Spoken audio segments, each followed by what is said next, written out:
Oke, apa kabar teman-teman semua? Kali ini kami dapat servisan laptop EliteBook HP EliteBook 2760p. Ini laptop luar biasa. Mungkin kelihatannya model lama, tapi teman-teman bisa lihat layarnya. Bisa diputar seperti tutup botol.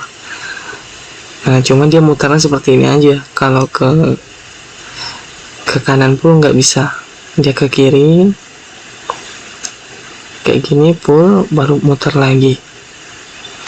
Nah, kita akan cek kerusakan dari laptop ini. Itu kerusakannya pada bagian apa? Kalau dilihat sih ini worth it, karena laptopnya juga touchscreen, jadi nggak rugi di servis. Selain itu, kata customernya ini menggunakan SSD, jadi cepat. Oke, kita akan cek. Mudah-mudahan masih ada rezekinya, masih bisa hidup laptopnya. Tombol switchnya aja teman-teman, ini beda, dia di depan pakai ketekan. Jadi di bagian depan nih kita akan coba colokan chargernya. Kita lihat konsumsi arus dan nilai tegangan ketika charger atau power kita colok ke laptop ini. Ini full ampere digital kami. Kita lihat. Kita taruh dulu kameranya teman-teman, supaya nggak goyang-goyang. Ini teman-teman bisa perhatikan, coba lihat ya. Ini kita akan colokin charger. Apa yang terjadi? Kita perhatikan fisiknya. Nah, itu tombol powernya teman-teman. Teman-teman bisa lihat kan tombol powernya di situ. Digeser, dia geser ke kanan. Oke, kita akan coba colokan chargernya terlebih dahulu ya. Set, nah lampunya langsung mati. Ini artinya konslet atau short 19 volt, atau ada bagian yang konslet sebelum tombol power ditekan. Biasa pada tegangan always. Kita akan coba tanpa menggunakan baterai. Kita colokkan cas, masih konslet juga. Apa yang terjadi? Kita akan bongkar dulu laptop ini dengan kecepatan penuh.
Oke teman-teman, ini dia mobonya. Kita bersihkan pastanya dulu. Pastanya juga sudah kering untuk pendinginnya ya. Di sini teman-teman perhatikan ada korosi. Wow, korosinya lumayan. Apakah karena laptop ini jarang dipakai? Tapi kalau dilihat dari kondisi fisik tadi sudah pernah dibongkar laptopnya, karena ada beberapa segel dan keyboardnya bengkok sedikit. Kalau Sound 19 ini coba kita lakukan pengukuran menggunakan multitester. Ini multitester kami tipenya UT61E. Kita tes pakai mode buzzer, kita buzz.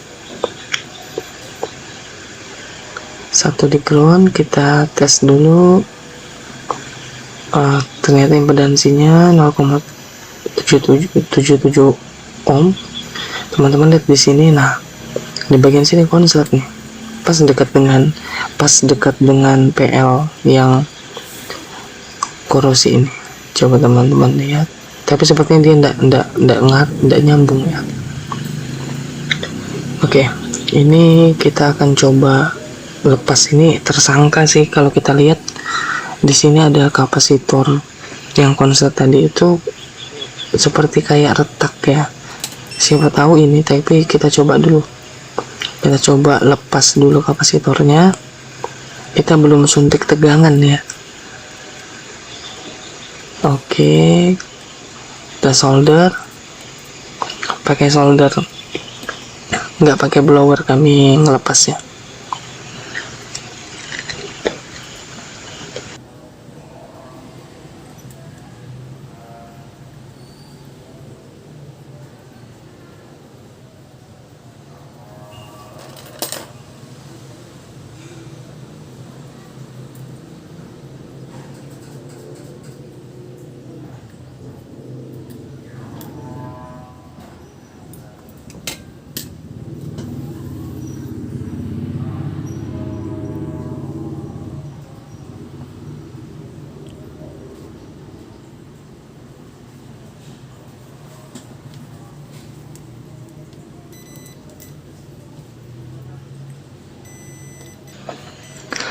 Oke, kita ukur lagi. Oh, ternyata masih konslet, berarti bukan dari kapasitor ini. Kapasitornya coba kita ukur, normal. Yang satunya coba normal juga. Waduh, ternyata ini bukan tersangkanya. Kita kembalikan dulu dengan kecepatan penuh. Iya. Nah, kalau kembaliinnya kami coba kembalikan pakai blower ya ini. Baru dirapikan lagi pakai solder. Kalau untuk tipe gini ya tergantung teknik dari teman-teman yang ngerjain. Kalau biasa pakai solder atau blower itu bisa dicoba. Nah, kira-kira sudah pas, sudah bagus, nggak miring. Kita bisa lihat saat kita blower kan kita bisa lihat. Ini coba kita cari lagi konsletnya di mana. Cari jalurnya dari soket charger sampai ke out power distribusinya.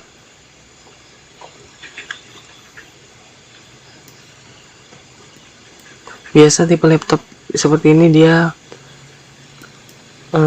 sistem protectnya bagus. Jadi ketika ada konslet seperti dioda protect, jadi diodanya yang bermasalah bisa juga.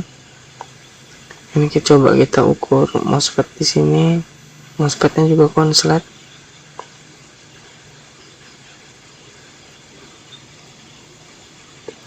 Jadi di mana ini teman-teman? Yang mana yang konslet? Kalau kami sih curiga ini kapasitor, karena pas di buzzer nilai resistansinya rendah sekali. Kalau yang short atau yang konslet MOSFET itu biasanya nggak sampai serendah itu, sampai 1 ohm.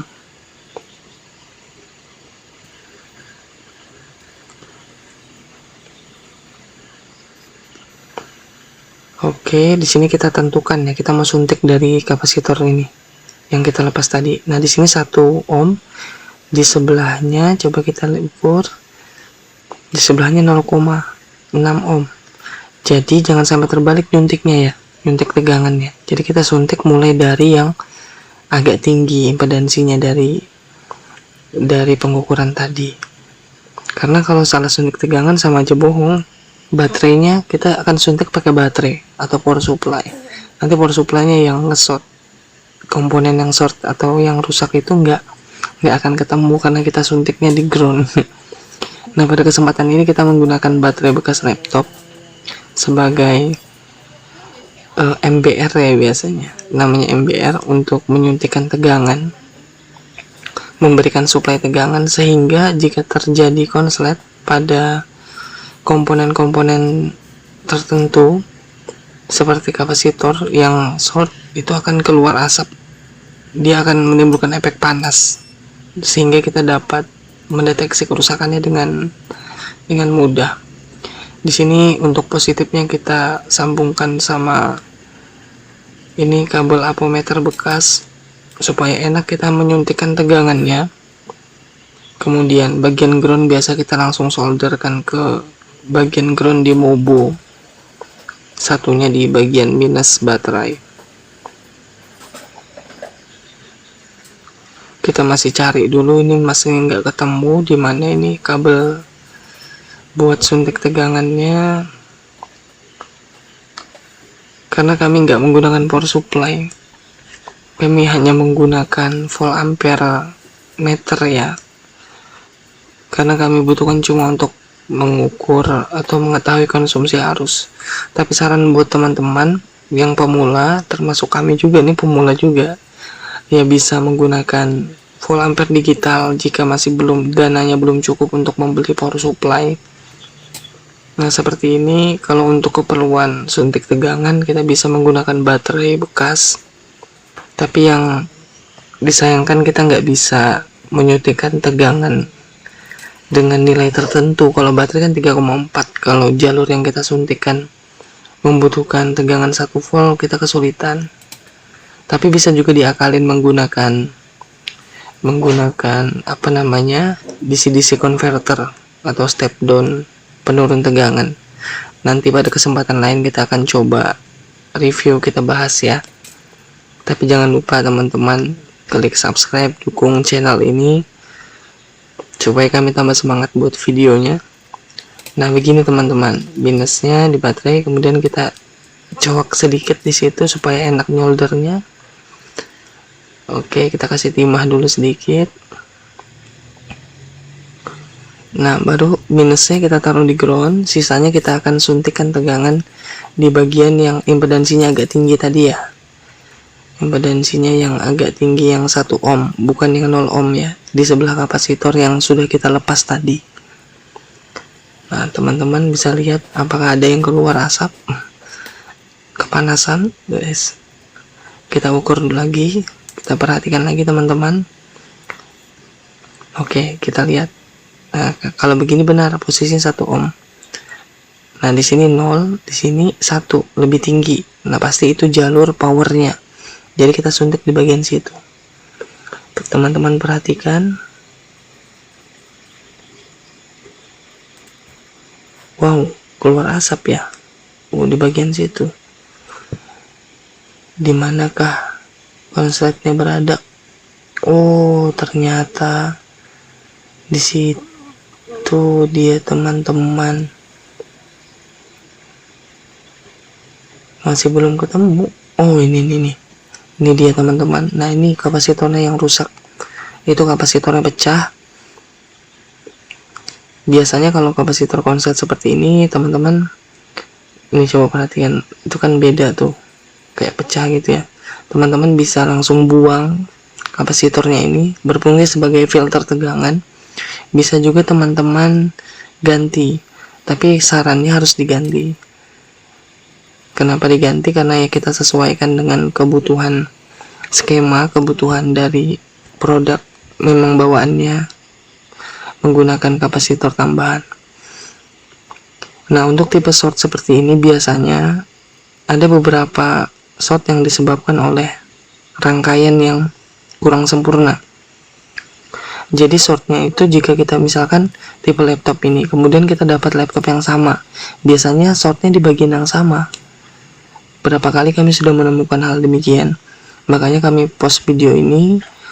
Teman-teman kalau dapat servis yang sama bisa cek bagian situ, perhatikan bentuk fisik dari kapasitornya ya. Kapasitor yang konslet. Nah itu dia teman-teman, sekecil itu. Wow. Tapi ini masih termasuk besar juga kapasitornya, karena ada lagi yang lebih kecil. Colokin charger, kita tes apakah hidup. Oh ternyata hidup, ampernya sudah naik. Kan itu lampunya sudah nyala juga ya. Jadi kapasitor itu aja yang harus diganti. Dan selanjutnya kita tes running. Sayangnya untuk tipe ini sedih sekali kalau mau bongkar atau pasang, karena luar biasa ribet, terlalu banyak soket-soket. Tapi jangan lupa penutupnya dipasang kembali ya, penutup-penutup yang ada di mobo, karena bisa mengakibatkan hubungan singkat atau short. Nah ini sudah hidup teman-teman. Oke teman-teman, ini dia sudah ngecas baterainya 94%, 6 menit full charge, ampernya naik juga. Mudah-mudahan laptop ini awet, normal, bisa dipakai oleh customer yang servis ini. Ini ruangan kerja kami. Wow, luar biasa berantakan. Oke, terima kasih teman-teman sudah menyaksikan video ini. Jangan lupa kalian klik subscribe, like, dan komen ya. Jika kalian ada yang mau ditanyakan, jika kami bisa jawab, kami akan coba bantu jawab. Oke, ceng-ceng. Terima kasih.